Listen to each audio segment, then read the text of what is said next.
Technology continues to improve, giving people the latest, most local weather information. Now, the town of Wilbraham is using that to their advantage. They're one of many locations in Western Mass to install new WeatherBug stations, providing critical, live data to help crews monitor winter storms. CBS 3 Springfield is the exclusive Western Mass TV partner with WeatherBug, the largest commercial weather network in the world. It provides live temperature, wind, precipitation, and other weather variables to schools, businesses, and town offices. Commonly used as an educational tool, this hyper-local weather information is now gaining more practical implications throughout the community. We pay more for a ton of salt these days than we do for a ton of asphalt. And that salt goes on the road. We want to make sure it's going to get the most effect at the critical time. The topography and geography of Western Mass makes it full of little quirks and anomalies in the weather patterns, also known as microclimates.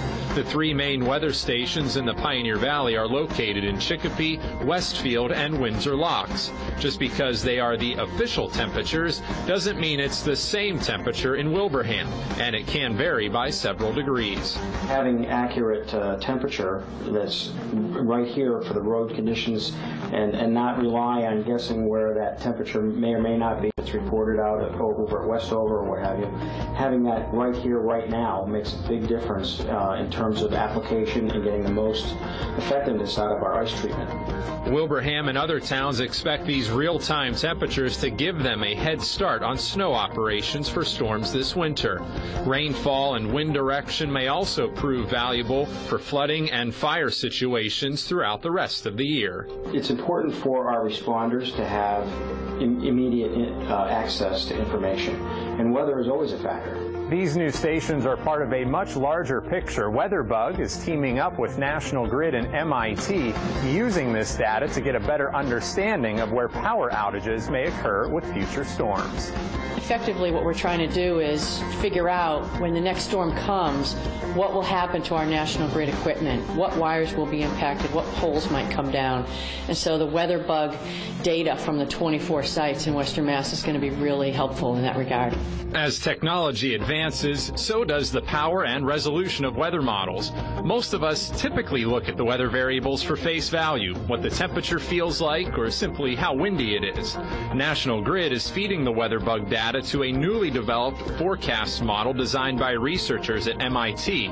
It's not necessarily forecasting what the temperature will be or who gets the most snow. Instead, it's focusing on where the power outages will be. We take our best guess as to what's going to happen, say, in the town of Ware or in the town of Wilbraham, what has happened in these past storms. The data coming from the WeatherBug application will then load that into the model, and we'll be able to know again now for the next storm. Well, we had this string of poles go down on Main Street, or this substation was impacted because of this type of storm. So we match the type of weather with the type of damage we see. That just helps us allocate resources. Where do we roll trucks? Do we need 10 crews or 20 crews? It's very, very discrete pieces of information that's going to help us. The WeatherBug instrumentation being installed throughout Western Mass also provides an opportunity for National Grid to give back to the community. Whether it's the first responders having a WeatherBug on their building, or it's just the local high school science club who might come to that facility and learn about weather, learn about meteorology, learn about climate,